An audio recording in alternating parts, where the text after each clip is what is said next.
selling more bars than twice the population in Canada, using LinkedIn to get into big box retailers, and building a $100 million brand, something less than 1% of companies can do. Jake Karls is the co-founder of Midday Squares, and in this episode, we dive into the highest highs and lowest lows he's ever faced as a result of entrepreneurship, how he used LinkedIn to grow his business, and what the word authentic really means to him. Let's get into it.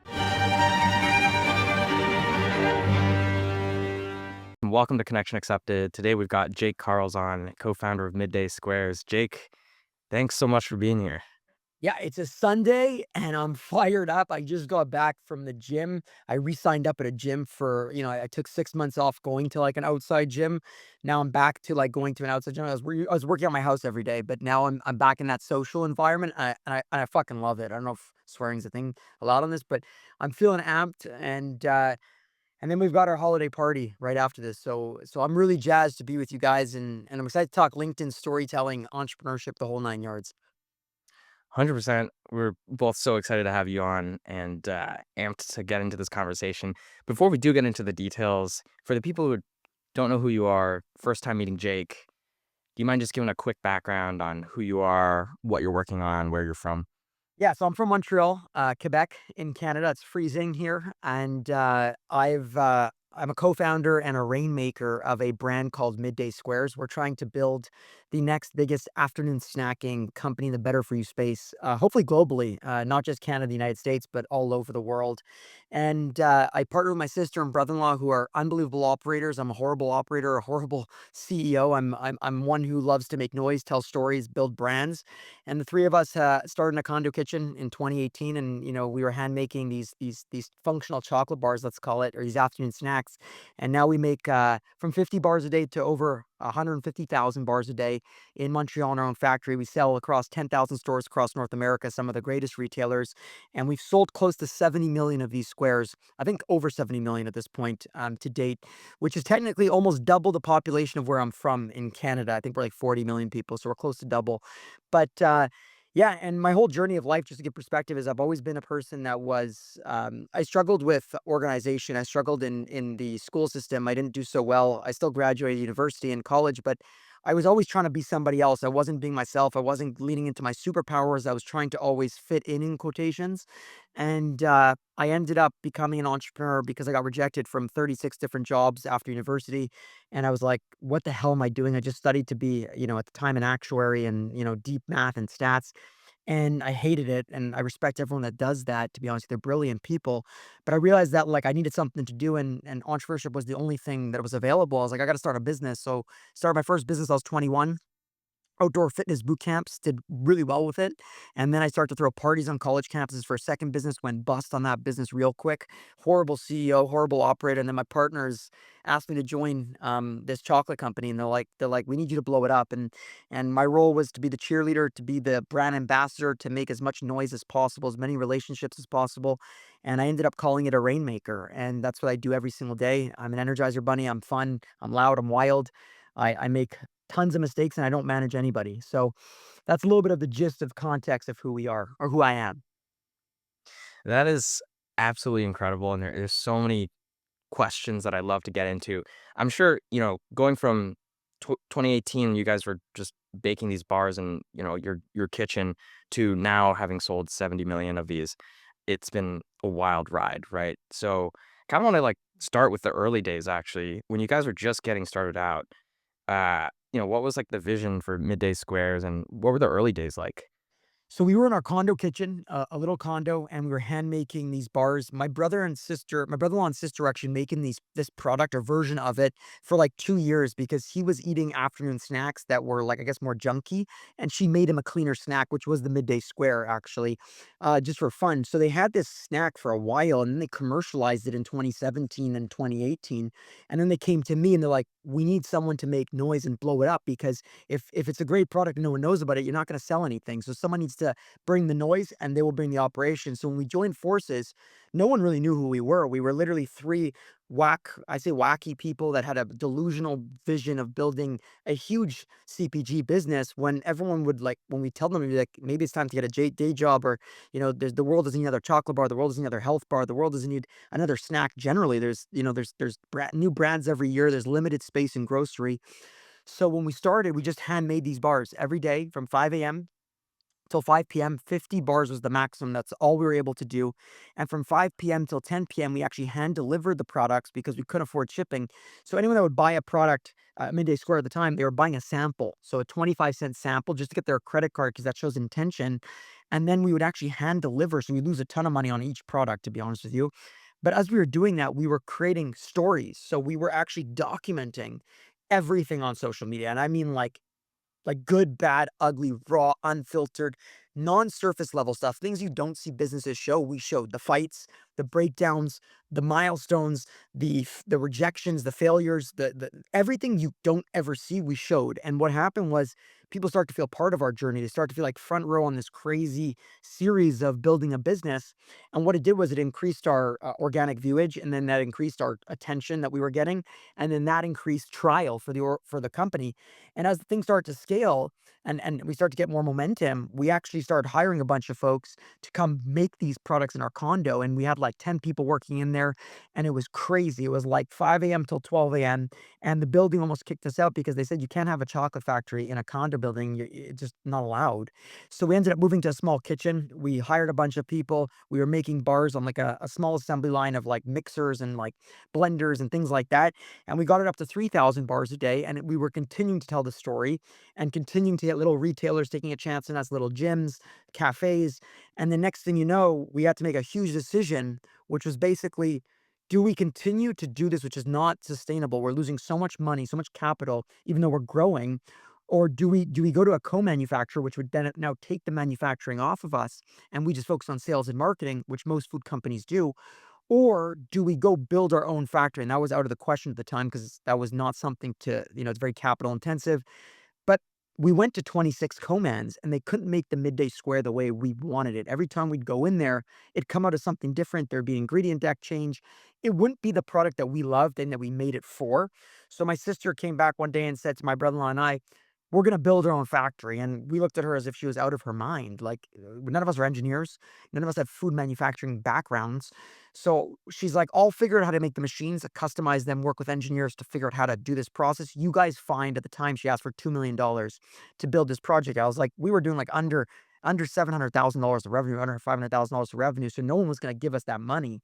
And my brother and I went out to go find capital. She went out to go figure out how to build these machines. And then we built the factory. It took, it was close to 2 years. And in 2020, we had this first line running. And that was what one of our greatest accomplishments is.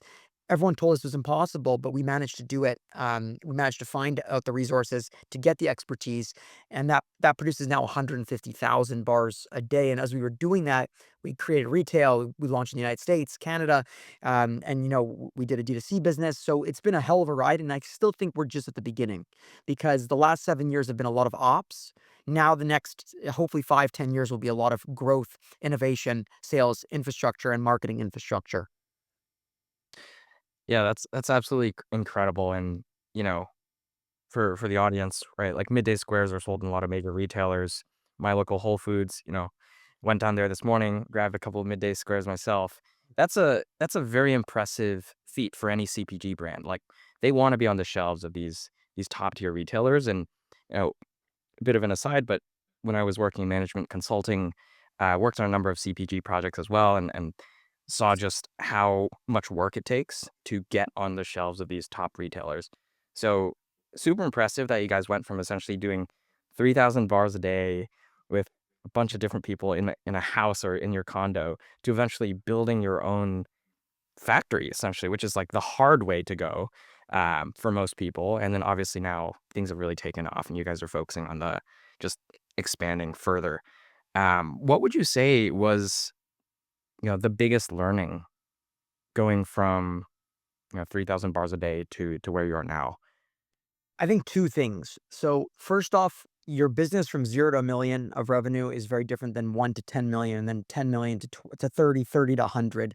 And I think that what people get mixed up is they think it's the same strategies or infrastructure that needs to be built. And it's actually very different. So team could be different, expertise can be different, and there's different games for each stage. So that number one, like you got to think in terms of like I always say, like, you got the ECHL in hockey, then you got the AHL, then you got the NHL, and you got to be able to build those teams as you go and scale because it's really hard. Second is There's no such sorry, there's not this is not there is such thing as overnight success stories, but more or less, the majority is a 20-year overnight success story, not a 2-year, not a 3-year. That's just the anomalies that you see. But most businesses take an immense amount of time to build the infrastructure, to get the foundation built. Then can you start to press gas and put petroleum on the fire so that you actually expand and blow up. It takes a long time. And if you're not patient and you're not willing to deal with an immense amount of pain, rejection, hardship, adversity for significant periods of time and pressure, and if you don't know how to get back up after each one and continue to give it your all and have fun and joy, learn the joy of that, you won't last. And that was a learning for me. For me, it was just like, I didn't realize how much pain and hardship would be on this journey. A lot of moments of just like very depressive states for me. I've never experienced these depressive states until this journey, to be honest with you. I've gone through the highest highs and the lowest lows.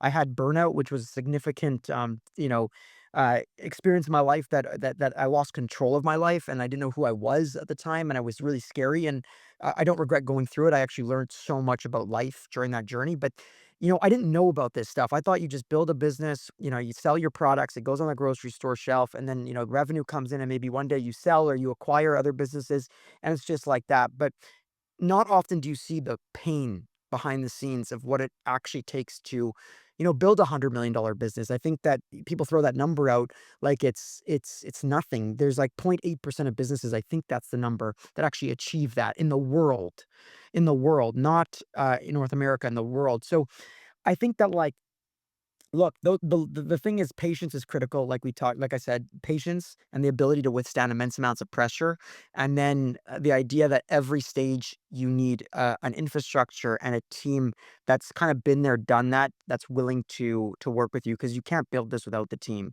My partners and I, we used to do everything, literally every single role. Now we're becoming more and more irrelevant in the day to day of this company. It's like almost like fascinating. It's running without us, which is crazy to think. And it's also a blessing, thank God. But again, those are the things. And I think everyone thinks it's just fun and games. You see the stuff on LinkedIn, you see the stuff on social media, and it's a lot of sunshine. It's a lot of moments of glory, of monument, of momentum.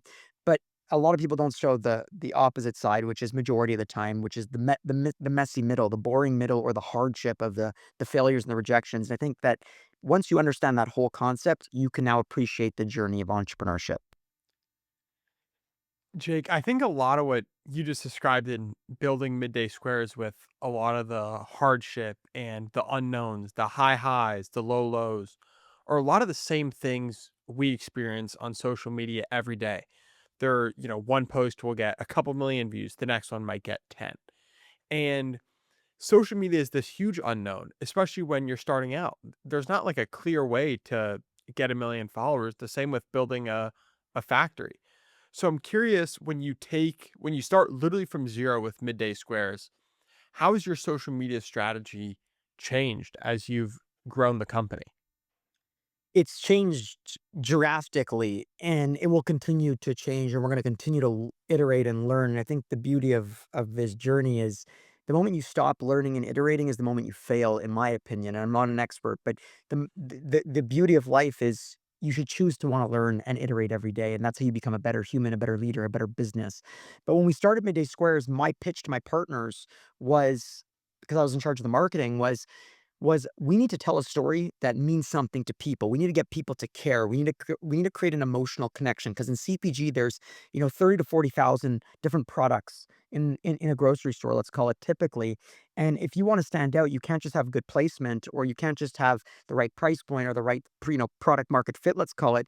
You need to get people to want to look for you, to care, to know who you are, and to feel part of what you're doing. So I pitched them this idea that we were going to create a reality style, you know, entrepreneurship reality show on entrepreneurship on social media, on Instagram stories. At the time it was only that, and we were going to show behind the scenes of the good, the bad, and the ugly. So everything from the transparency was at the forefront, so we were going to show moments, highlight sizzle reels, and also the hardship and the pain and the ugly side that no one sees. So that way we show people and they get to know us, so when they went to a grocery store they felt like they were buying from a friend. They felt like, oh, I love the Midday Squares because I know Jake, Nick, and Leslie. I know the whole team. They're epic, or I hate them and I don't want their product. But we evoked an emotion. And what we did was just very raw. It was unedited or very limited editing. And we just started posting a ton of stuff. And what that did was it got us in this idea of thinking like a TV producer.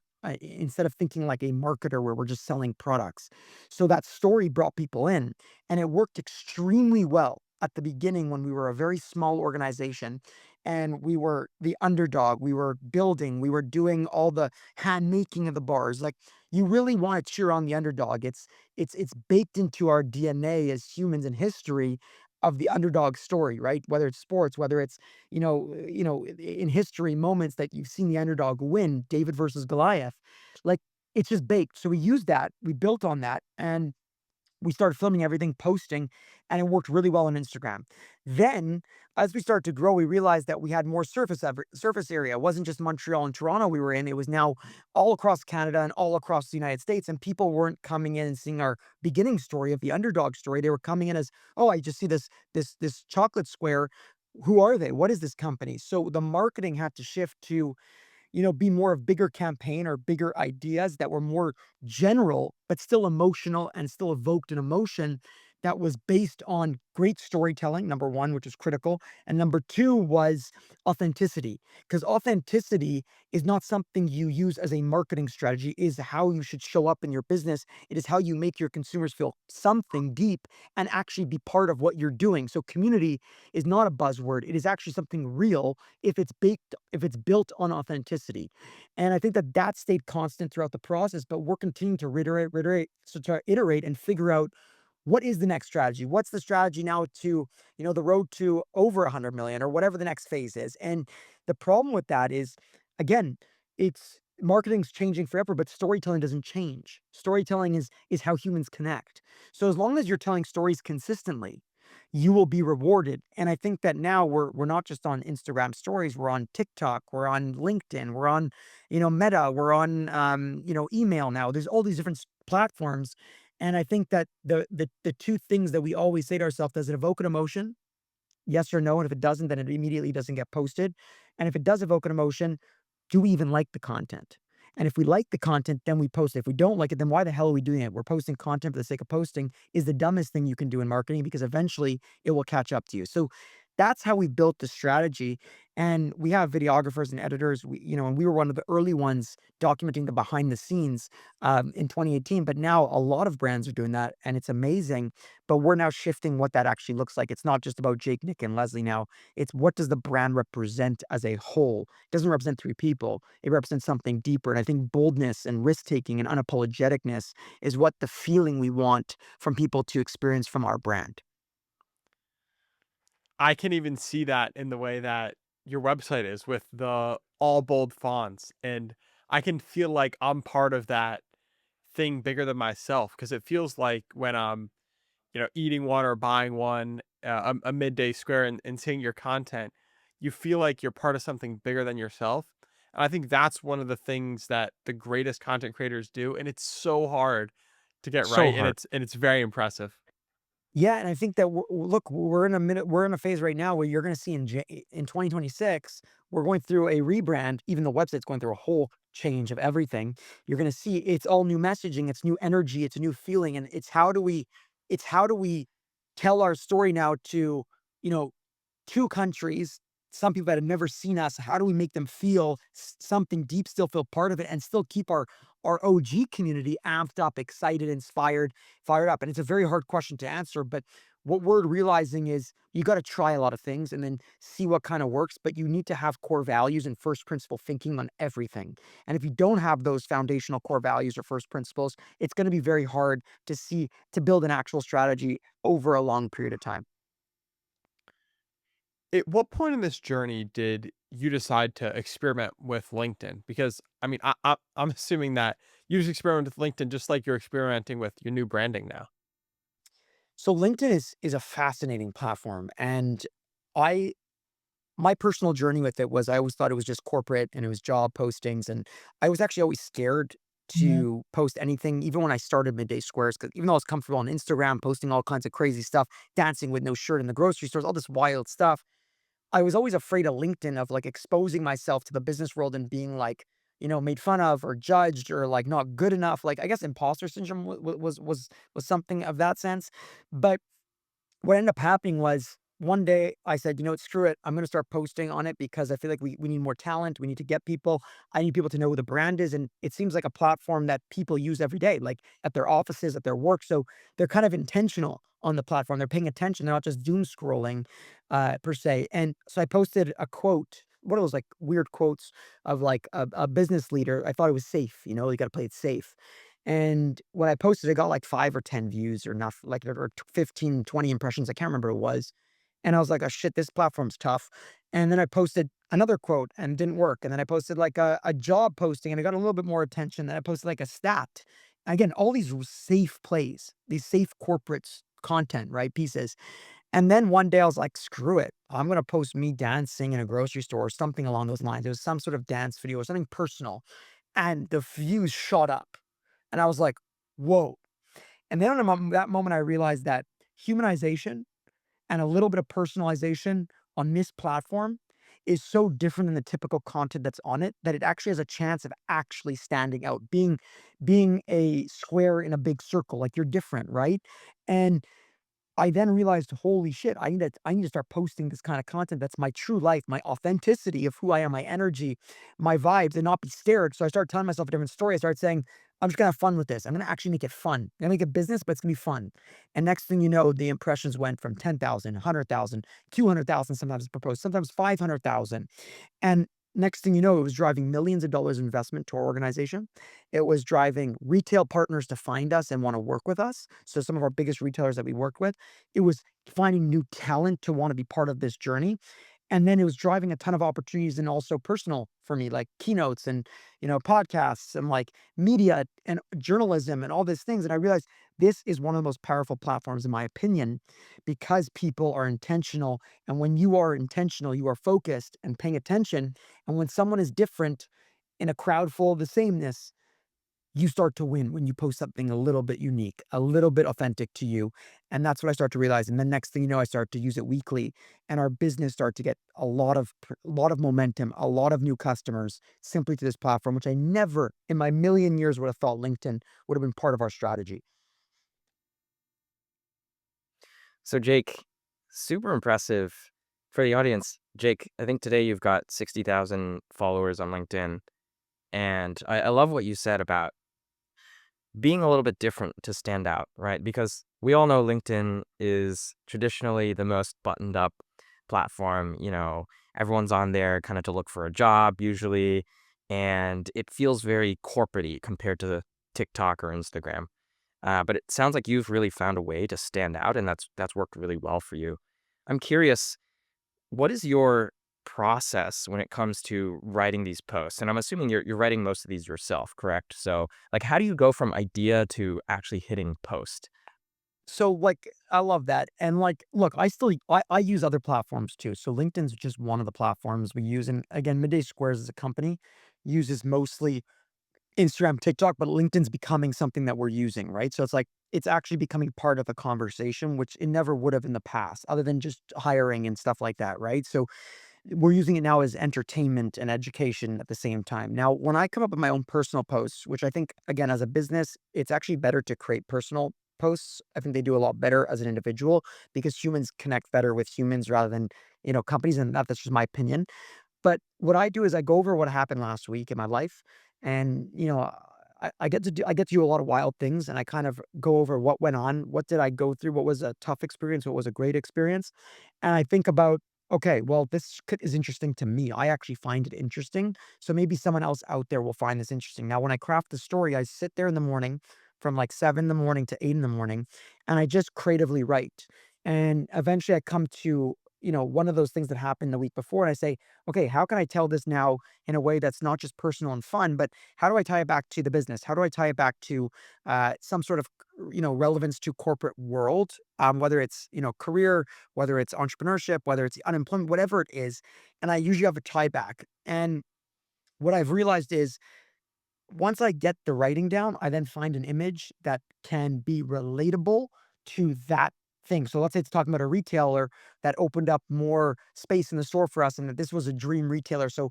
I'll talk about my childhood of being, walking through those aisles. So my personal experience and dreaming about, doing business with this retailer. And then we finally got it and they gave us an end cap. And I'll show the end cap and I'll put a bold writing to, show what this post is going to be about. And what that does is it creates a visual. It creates their imagination goes not just from the writing, but they could see the visualization. So I do that a lot and it works. And sometimes I'll get, you know, low amount of viewage and sometimes I'll get virality or mini virality. And for me, it's not so much about the views. It's more about does it engage and add value to someone else's life? And do I actually enjoy it? And if I'm doing that, I don't care about virality. I just care about the content going out. And basically, a lot of my buyers, a lot of the people in the investment world are watching the content I'm telling. So I'm controlling the narrative about what we're building, not letting someone else imagine a different narrative or create a narrative that's not true. So it's also an ability to get that through to the corporate world, which is a critical world, especially if you're going to build a business or you're going to go look for a career. I think it's the most underrated platform right now for personal branding. And I think the most important thing is that you don't become cheesy, but you remain true to who you are and don't just do things for the sake of doing it or posting because eventually that community will eventually get turned off and it will feel fake. And the moment you're fake or inauthentic is the moment that you lose in that space. So I stay true to who I am and I have my trolls sometimes, and that's totally cool. But at the end of the day, I focus on who's Jake Karls and what's his journey on this business world and what can I share throughout that journey. And every week I ask those same questions. What happened the week before? What would be interesting to share? We all have trolls, and I think it's just the fixed cost of posting on social media.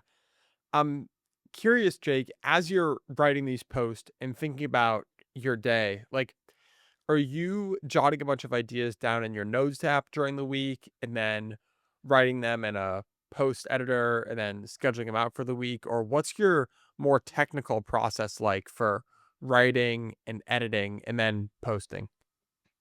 So because we started in 2018 and we were documenting everything, part of the marketing strategy at Midday Squares was filming everything, getting comfortable taking content and B-roll, things that have happened. We have about 6 terabytes as a company of all the moments that happened Wow. throughout the last 7 years. So we actually have a ton of great B-roll that I could bring back to my posts. It's all in Google Drives and whatever, all this stuff. So I actually use a lot of that old content and I tell the story of something. So for example, again, if it's something technical, it'd be like, okay, well, we're selling at Target and Target's been an amazing partner of ours. We started with 2 SKUs, 2 flavors. Now we have 6. And I'll show the beginning part of the old B-roll mixed with a picture or different collage of what the new one looks like. And I'll go the before after. Now, the creative process for me is not preparing weeks in advance. It's literally the morning of I have those ideas in terms of moments that happened in the week before. So I just read them and then I come up with something and I start typing. And wherever it goes, I let it go. And then if it doesn't come off as interesting, I just don't share that day. I don't care. But if it does, I then take the picture from the B-rolls and I create it. It all happens within that day. There's no pre-prep other than the past experiences from the week before. That's it. And I think that that naturalness is what's actually allowing me to get some momentum on LinkedIn because it's just off the cuff. It's not so planned. It's not so structured. I make mistakes in my spelling. My sentence structure is a disaster. I've always struggled in school, in English class specifically, and in essays and things like that. So I think that authenticity resonates with people. Some people it gets them really angry, which is totally fine. But a lot of people resonate with that type of authenticity. And again, I think that if you're going to post things, you should still have a theme of who you are and understand what your raison d'être is, your why, your purpose, your superpowers, and stay on tune with that. Don't veer too far off because you're going to get lost. And I think a big thing with content creation, and especially on LinkedIn, and I'm not an expert, but I believe that comparison can be the thief of joy. And I think I read that quote somewhere. Don't quote me that I said it. I found it somewhere. But what I mean by that is if comparison's hurting you or making you feel down from it, whether it's another creator, another entrepreneur, another person in the career world, then don't look at other people. If you can get inspiration from them, then you will have your greatest way of creating content because you'll get ideas and you're not envious, you're more fired up and you'll feel a lot more energized. And I believe when you're creating content, you need to feel energy. You need to be excited. You need to be you need to be fired up to get those juices flowing, to get the content flowing because people feel the energy that you're sharing. So It's a mix of environment creating that energy for me. It's a mix of having the past experiences, and it's a mix of having the B-roll and also just being me and being okay with not going viral, being okay with not an ROI on the content and just letting that build over time.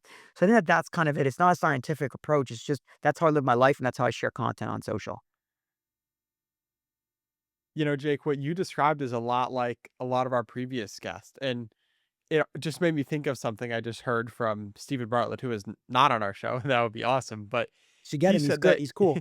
he's now putting typos in emails and in his post to make it sound more authentic. And I think that's really, I feel like, the word of 2025.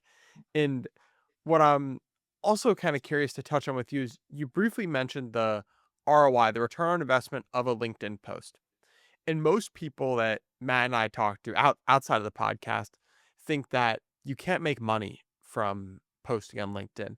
And I think you're a prime example of this. So I'm curious to hear from you what tangible examples have happened to Midday Squares as a result of posting so much on LinkedIn, because you're literally getting more impressions than people like Mark Cuban who have 6 million followers. You're absolutely crushing it on this platform. Yeah, so again, going into it with not an ROI approach and just being like as real as I can be. And again, authenticity not as a marketing word, but as just who you show up with online and who you show up in person should be the same. That's what authenticity actually is. And for me, like some of the return that Midday Squares has got, my company has been able to get is investors that have written checks to the business in really hard times, and what why that's a return is because they found us on that platform. They found us through content. They start to watch the story unfold, and they start to build an indirect trust prior to even engaging with them on a serious conversation of due diligence or things like that. And what that's done is like it's raised us millions of dollars in venture simply because the story was being told. They were monitoring, watching, engaging. And when we talked about depth, they already knew us really, really well, right? They already felt that trust and energy. Second, a return is some of my retail partners that we work with today have found us via LinkedIn in terms of content. And that led to a meeting with some of these biggest retailers. And then obviously you got to perform and do all that stuff, but it at least got us the foot in the door. And from an end consumer standpoint, I can't quantify this, but I get messages every day as someone with a picture at one of the stores that sell Midday Squares or at their home eating the Midday Square saying, I just got it. I love it. Thank you for inspiring me on social, on LinkedIn. And that happens all the time. So what I would say is it's not so much what a number is from it. It's more that it's just built the brand more and more. And we're getting stronger and bigger every week. And I think that, you know, if you're going to create content, the moment you have an ROI on it, it starts to become transactional. It really does. It starts to become that you need to do XYZ because of that, not because you want to, or not because it's purposeful or authentic. Again, with this word, and I think that what I love about what I'm doing on social is that I don't care if it returns us money. I care that we're building a base or a community that like us, what we're doing. And if they like me with my content, they're likely going to give us a shot or try to help us. And I've seen many people that have watched our content go to stores and fix our merchandise that's been out of whack in a store because they know I've talked about how hard our merchandising is in the fridge and how there's a lot of out of stocks. They will go and fix it on the ground in the city that they live in just because they are fired up and they're part of the content because they're part of the community, right? And I think that that is something that's also not quantifiable. That's just powerful. That's an army of people advocating, helping, growing, and supporting. And I just think that, look, like anyone could do it. I'm not better. I'm not better or worse than anybody. I'm just sharing my story. Everyone has an ability to share their story. I used to think my story was boring. I told myself every day that I shouldn't share. No one cares about my story. I'm an average person might have might have high energy, but at the end of the day, it's boring. It's not fun. It's not entertaining. It's not. No one was going to care, and that prevented me from posting. That prevented me from sharing or creating content. The moment I started to fight that story in my head is the moment I start to just let loose and stop caring what others might think of me, given that I'm a kind person, given that I'm living for me, and everything changed. Everything in my life changed. If you don't get attention today, it doesn't matter who you are, what you sell, what your product is.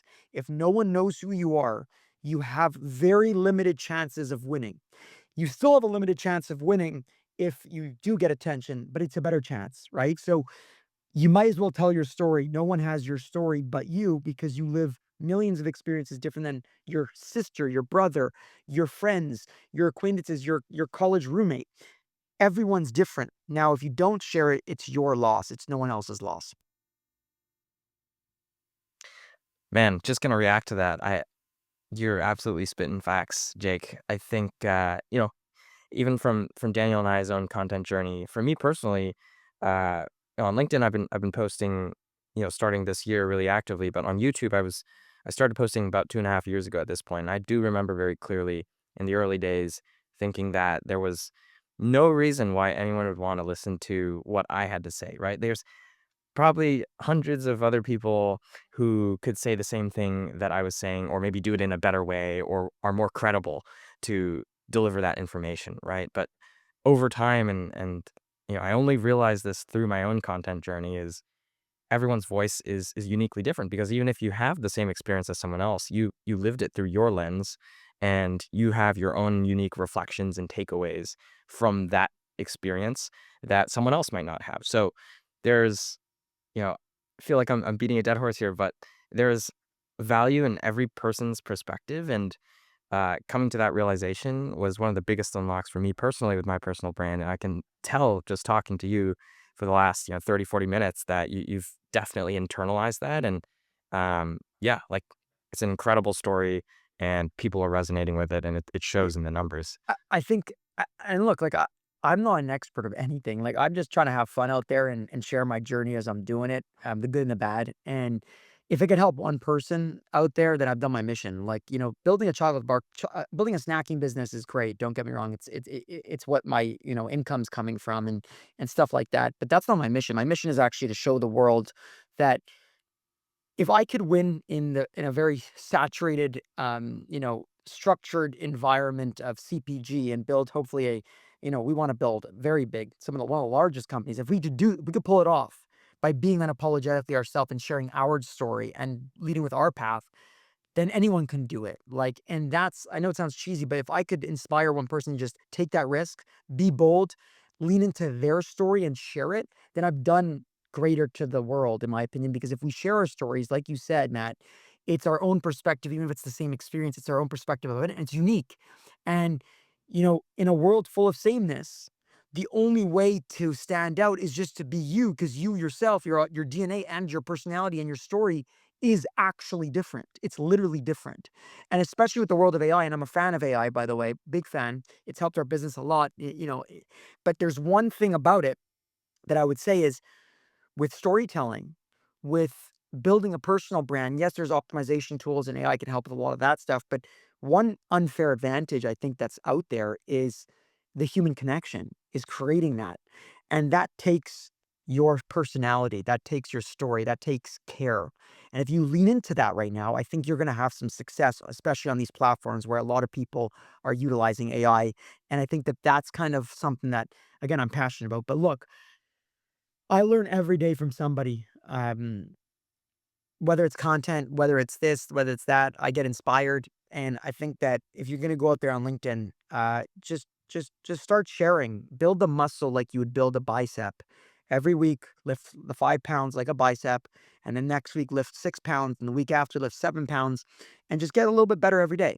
And if you do that, you're gonna create this muscle that will let you share your story, that you'll give yourself permission, which you shouldn't even need, by the way, to share your story. And next thing you know, your LinkedIn or your social platforms will slowly start to build a base, whether it's even if it's 100 followers, who cares? It's 100 people. Go to back to a college classroom. There's maybe 50 people. That seemed like a lot. Imagine 50 people listening to you every day.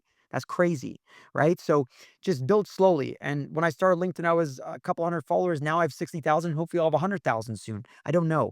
But what I can tell you is my consistency will hopefully allow me to get there. And it's not so much the numbers that you should think about, it's more how do you make people feel? I absolutely love that. I think what I'm also hearing, Jake, is like really focusing less on the outcomes and more so on the inputs that you're putting in, right? The consistency, showing up authentically on a daily basis, not thinking so much about, oh, is this getting 100,000 impressions or not, is key. And you talked a little bit. I think maybe the word you used was the boring middle, the period Messy where middle. yes, exactly. Where you've been posting for a while and maybe you're not seeing a ton of growth yet. And a lot of people probably drop off and quit in this stage because they're too focused on the outcomes, which they have limited control over. But if you focus on those inputs and just showing up every day, staying true to the mission, posting if you feel like it's going to help at least one person out there, then 100%, like things It's will take off. You might get 100 views, guys, on your post, and that might be 70 people that say, "Wow, I wanna buy his or her product, or I wanna see what their service is all about." 70 people, that's a lot. That's a shit ton, right? So I think we forget. I think numbers create this like this craziness in our brains, and we get obsessed, right, with outcomes and virality. And I've been there. I've been there many years, and I sometimes get caught in that a lot. And I'm like, what is going on? And I just get back on track after. But the moment you do it because you're having fun for it and you're actually like doing it because you want to do it and not because you're told to do it or you think you have to, is when you start to win and people feel it. People start to see that subconsciously or consciously. So I would say like just start. And I know it sounds cheesy, just start and just stay tuned. Like the messy middle is actually where all of the action and all the fun actually happens over time. When you think about it, the messy middle is that thing that's like called trust the process type of thing, where I think athletes talk about. I never understood that. I always said, well, when's XYZ going to unlock or when's this going to happen? And the moment you do that, you start to drain energy because it's not about the outcome. It sounds cheesy, but it's actually about it's a privilege to be on the journey that you're on. We're alive, guys. It's one short life we live, whether we like it or not. It's true. It's real. We could, I say this with respect, we could die any day. We could die any moment, right? So it's a privilege to be on earth and everyone's life's different. But if you get to share your story, that's, that's an opportunity. That's something that's exciting. And if you get 10 views, so what? Like you might have helped one person, you might have helped no one, but at least you built the muscle to share your story. So you're getting better yourself at least, right? So that's kind of like my advice is have fun with it. And again, I'm not an expert, so it's not really advice, but have fun with it and just be you as you're on this journey of sharing content. That's incredible. Jake, I want to pivot a little bit more to sort of LinkedIn, the platform specifically. You've been posting a lot. Curious from your perspective as someone who creates on the platform, is there anything that if you could go talk to LinkedIn CEO right now, you would ask them to add or remove anything you'd want to change about the platform? Yeah, so I don't know anyone at LinkedIn. I wish I did, to be honest with you. I post a lot on their platform, and I also talk about them a lot in my speeches, that I give in keynotes, and it's just only great things. But I think they need to do a better job at videos. At one point, they were really promoting video content in a form that was like not the doom scroll, but like that same format of just like watching and engaging.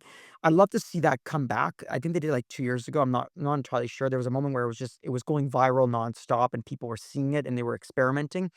I would love to see video get bigger, and I would also love to yeah, I think that's the big thing I'd love to see as a creator there is to see that content go further and, um, and push that again. Yeah, that makes a ton of sense. We've heard across the board that people haven't really been seeing a substantial increase in reach when they post a video versus just like a text and a good image.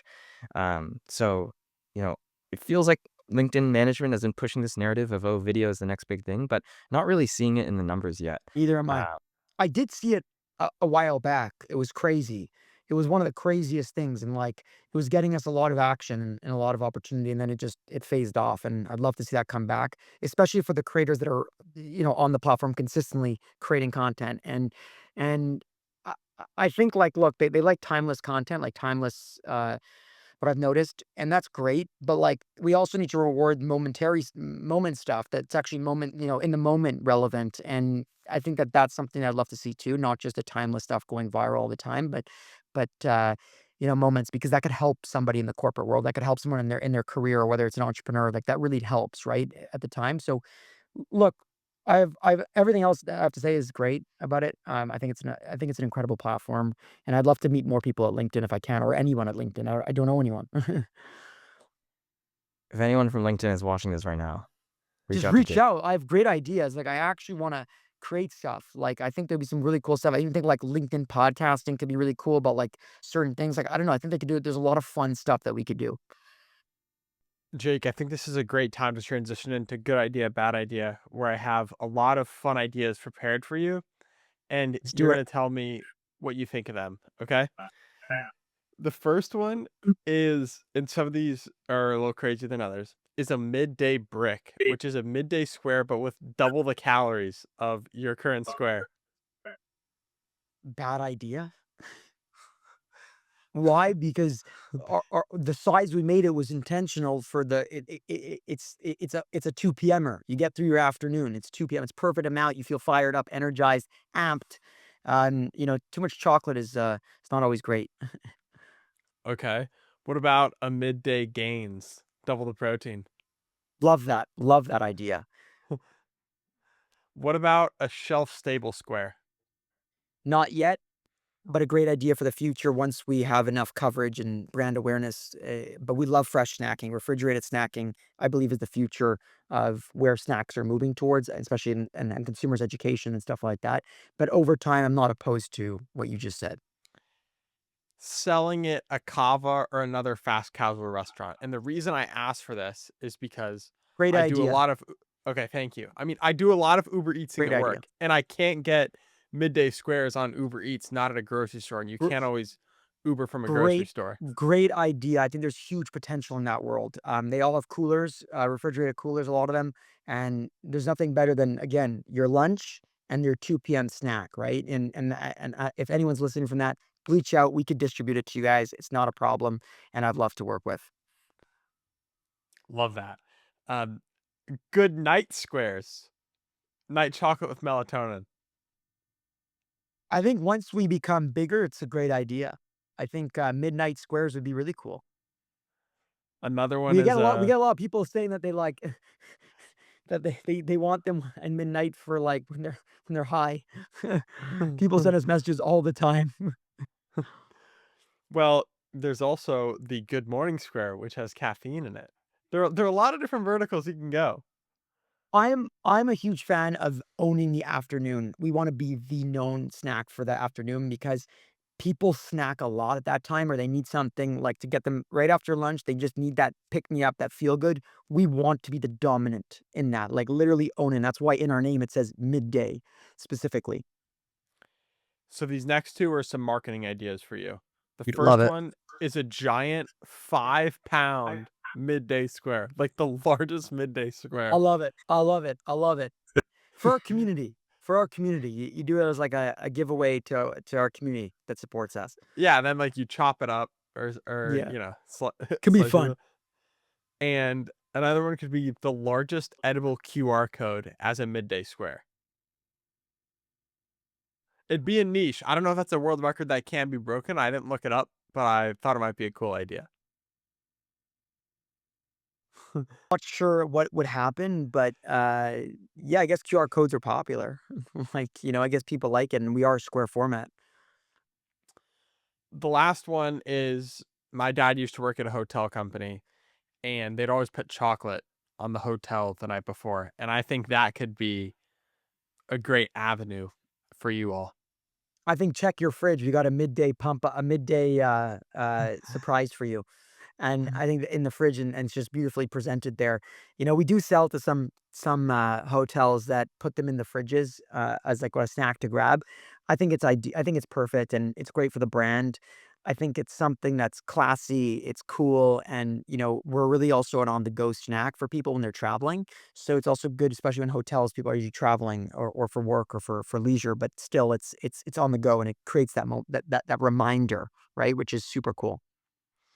I totally agree. I mean, I'm traveling a decent amount for work now, and I know I was emailing you a lot about this, but like when I was in Dublin or in Georgia, you're it's an away game really when it comes to snacking and eating, and the snacks at these hotels and even at airports are We not could as good as amplify you would think.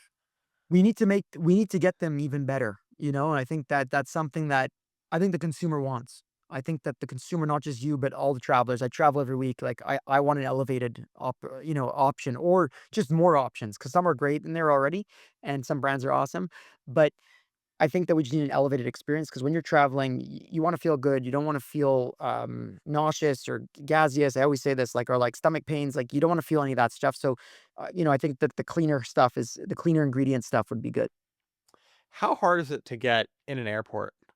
Very hard. It's distribution, it's agreements, there's a lot, but that's not to say we won't. I think you will see Midday Squares, maybe not this year, maybe next year, in airports, which we're gonna work on because travel is a huge opportunity for us. That on-the-go snacking is great because our products are actually on the go for 5 days out of the fridge, it's no problem, and then the rest in the fridge. But to be honest with you guys, like, Midday Squares has barely scratched the surface. Yes, we've done a lot and we've gotten a lot done. We've had some amazing moments and great partners, but we still have a whole journey ahead of us because there is so much opportunity. But if you got to be able to focus in entrepreneurship, and if you can't focus, your business, no matter how good the product is or service, it will fail. So focus is critical, and we're slowly getting better at opening up and being able to focus on another vehicle or another platform. But focus is critical. And this has been an awesome conversation. Jake, is there anything else that we haven't talked about yet that you want to share with the audience? I love dancing, and it's some of the most fun thing in the world. I think everyone should dance in the morning or dance before a big meeting. It literally releases momentum in your system. You start to feel amped. You feel the child inside of you come out, which is the best because you were adventurous as a kid, curious, excited. So just go out and dance. Let loose. Put music in your AirPods or whatever you have there and just lose it. Just lose control. It's the most fun. We'll have to share that one with Eric Way. He was a previous guest and had us doing some fun, yelling and breathing exercises before he recorded that episode. Let's go, baby. Woo! Thanks for coming on the show, Jake. Appreciate y'all a lot. Go create great content because that's the world we live in. Hell yeah. All right, that's a wrap.